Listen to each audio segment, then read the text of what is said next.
Hi guys, this is chapter 9, which is called Mathematical Systems, and we're going to be doing two sections from it, 9.1 and 9.3. 9.1 is going over groups. So we're going to look at groups and what that means in mathematic terms, and we're going to go through a lot of definitions. So this is very definition driven, and it's important when learning finite mathematical systems and modular arithmetic. So the first thing we got to do here is define what mathematical system is. So a mathematical system consists of a set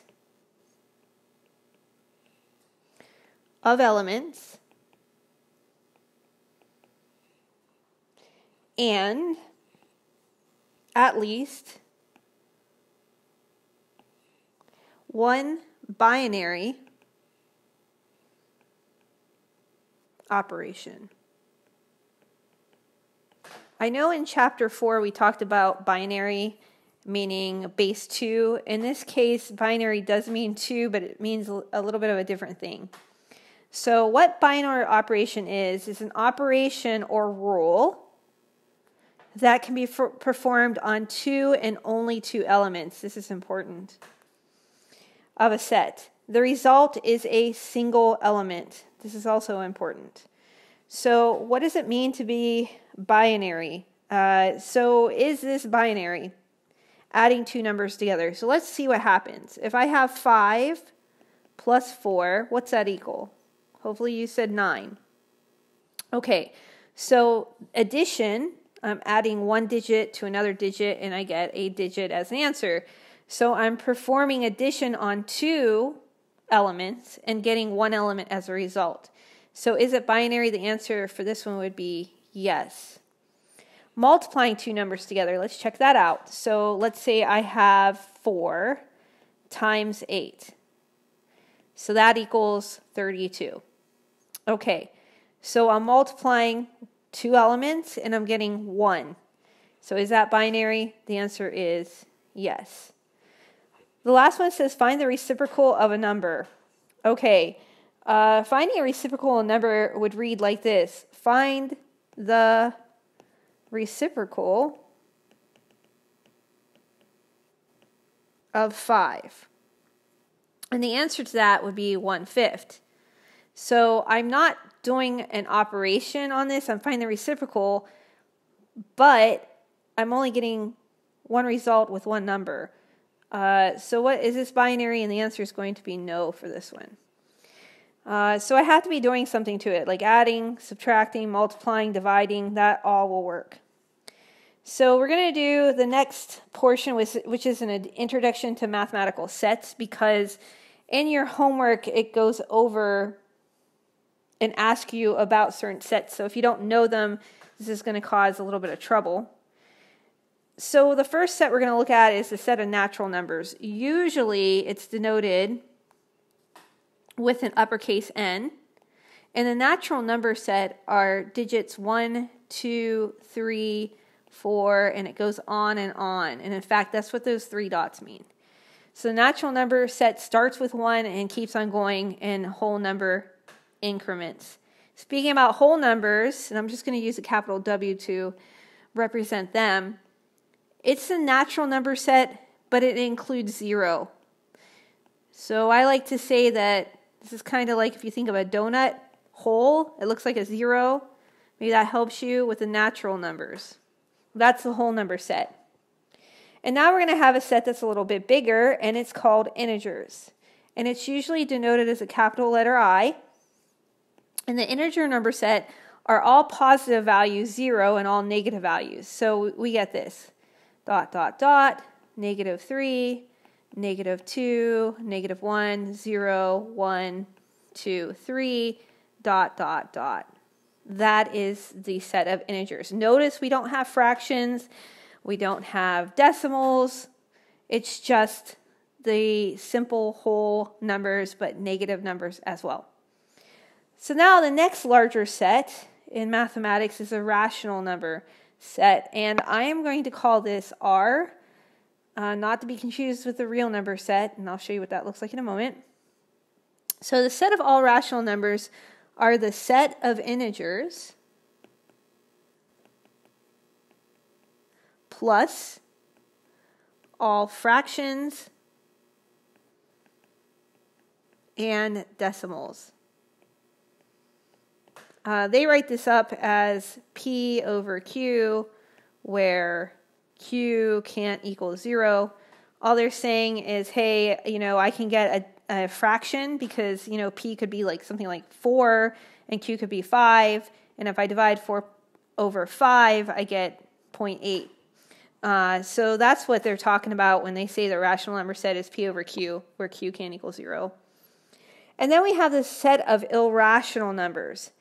I'm going to call this one IR just because I called I the set of integers. Irrational numbers are all the weird numbers. They are the numbers that don't end.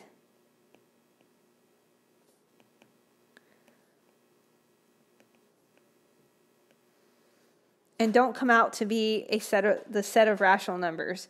So it's everything that isn't rational. For instance, an example would be the value of pi. Pi is 3.1415, and it goes on and on and on forever. Square root of 2. Square root of 2 is also an irrational number. It's 1.41421, and it goes on and on forever.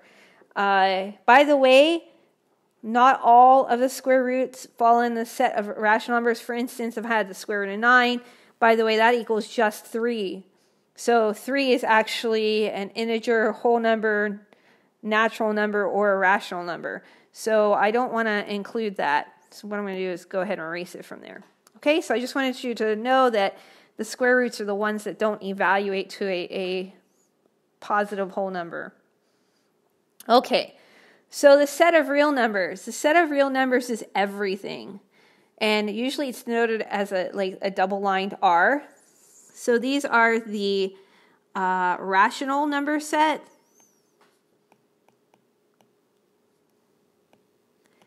And the irrational number set. So basically it's everything that is real. I'm not going to go over imaginary numbers because that's a topic that you learn in algebra. Okay, so let's go ahead over objective number 1 now that we have defined what the sets are. Objective 1 says commutative and associative properties. Commutative and associative properties are defined as the follow. And we're doing this over the operation or the binary operation of addition. So commutative property says, for addition, A plus B equals B plus A. And for multiplication, A times B equals B times A.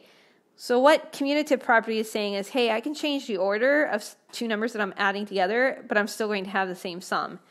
An example of that, really quick, would be 3 plus 4 equals, whoops, I wrote that in the wrong space. 3 plus 4 equals 4 plus 3. Okay, because both sides equal the same sum, which is 7. And multiplication, 3 times 4 is equal to 4 times 3. So just because I changed the order, it doesn't affect it because both sides are 12. The associative property says, in parentheses, I have A plus B, and then I'm going to add C to that. And it equals A plus B plus C in parentheses. So what I'm doing is I'm changing my grouping, but I'm not changing the order in which the elements are written down. So there, an example of this would be 2 plus 3 plus 4. And 2 plus 3 is in parentheses, plus 4 is hanging out by itself. And then 2 is hanging out by itself, and 3 plus 4 is inside the parentheses. So let's do a little bit of math, and if you remember from order of operations, you have to do what's inside parentheses first.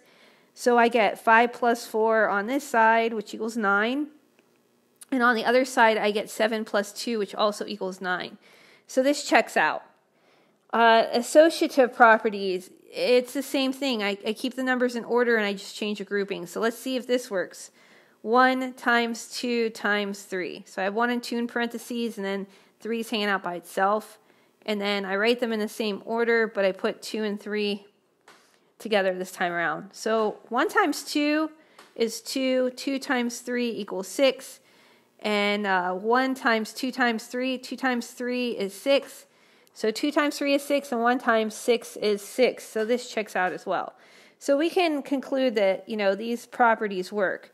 And it's important to know them because you're going to have to use the commutative property later and the associative property. Okay, so for this example, we're going to be working with the set of integers. Remember that the integer number set is all the positive whole numbers plus negative whole numbers. Once again, ... means that it continues indefinitely.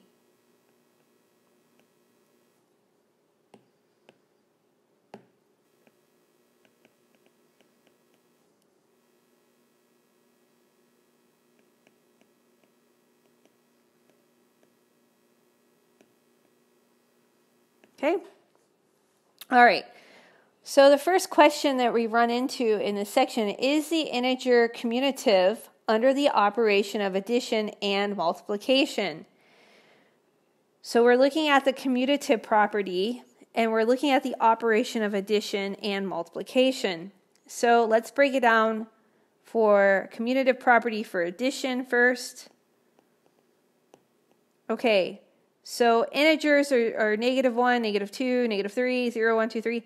So if I add 2 of them together, so like 2 plus, let's choose a negative number, -1. Does that equal -1 plus 2? So 2 plus -1 is 1, and -1 plus 2 is 1. So this checks out because 1 is an element in the set of integers. So the answer to this is yes. Let's check out multiplication. So multiplication, we're doing the commutative property. So let's multiply the same numbers. 2 times -1, does that equal -1 times 2? And the left-hand side equals -2, the right-hand side equals -2. So this checks out because -2 is a number in the integer set. So the answer is yes for this as well. Okay, the next question is the set of integers commutative under the operation of subtraction and division? Let's look at subtraction first. So let's say we have 3 minus 2. Does that equal 2 minus 3? Well, 3 minus 2 is 1, and 2 minus 3 is -1. So no, because these two sides do not equal each other. And then if we look at division, let's see if that works out. Okay, let's see. 3 divided by 1 is 3. Does that equal 1 divided by 3? Because remember, we're just changing order. And the answer is no. And by the way, 1/3 is not even in the integer number set anyways. So both the answers to this are no. So is it? The answer overall is no. How about the associative property? By the way, the associative property and the commutative property follow the same suit. So for addition and multiplication, the answer is yes. However, for subtraction and division, the answer is no. Okay, so let's go ahead and look at this next statement. Since the set of integers is infinite, then we may say that this is an example of an infinite mathematical system. So we have to write the word infinite. Infinite means that it doesn't end. It goes on and on and on forever. Okay, this is objective number 2, closure. So we went over the commutative and associative properties. Now we have to look at closure. So closure defined is if a binary operation is performed on any two elements of a set and the result is an element in that set, then the set is said to be closed under the given binary operation. Okay, so let's look at that really quickly. That says, hey, if I add two numbers together and I get a result, is that result in the particular set we're looking at? That's what it means to be closed. If it is in the set, then yes, it's closed. If it's not in the set, then it is not closed. So let's look at the integer set again. And that's, remember, all the negative numbers that are whole, 0, and all the positive numbers that are whole. So notice that we do not have fractions, decimals, or irrational numbers in this set. So the first question is the set of integers closed under the binary operation of addition? I gave you an example here. 3 plus 4, that equals 7. Is 7 in that set? And the answer is yes. So if that works for every single number, then the answer is going to be yes. And by the way, the answer is yes for this one. The binary operation of subtraction. So I gave you an example of -1 minus 4. The answer to that is -5. Is -5 in the integer set? And the answer is yes. So is the difference of a number in the integer set? The answer is yes for this one as well. The binary operation of multiplication. Okay, so now we're looking at multiplication with the integer set. So if I take two numbers and I multiply them together, let's just pick 2. 3 times -5, what's that equal? And the answer is -15. Is -15 in the integer set? The answer is yes. So all of these check out. So the answer to all of those are yes. Let's look at division. So is the set of integers closed under the binary operation of division? So 4 divided by 8 looks like this, which basically reduces down to 1/2. Is 1/2 a value in the integer set? The answer is no, it isn't. So is the set of integers closed under the binary operation of division? The answer is no, it's not. So this is an example of what's called a counter example. And by the way, this is all one word, counter example. Scientists and mathematicians look for these to confirm that a certain property is not always true. So they look for those values that make it not true, and then they make statements about that. So let's look at objective 3, the identity element. Identity element's defined. Identity element is an element in a set such that when a binary element is performed on it and any given element in the set, the result is the given element. So let's go ahead and put given in there. So identity, think about this, it keeps its identity. So for instance, what would I have to add to 5 to get the sum of 5? Hopefully you said 0. Okay? So if I add 0 to something, that allows me to keep that number's identity, right? Because 5 didn't change after I added it to 0.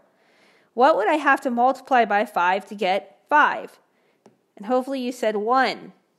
Okay? So if I multiply something by 1, it keeps its identity. When an element keeps its identity, it's because of the identity property. So the additive identity property is when we add 0 to the element and the sum of that element is the element. So I can write this up as A plus 0 equals A. Remember, this is the additive identity. And then the multiplicative identity is when we multiply the element by 1, and the product is that element. So A times 1 equals A. Okay, so that's the multiplicative identity, and I showed you the additive identity. For the rest of this section, this is going to be in the next video.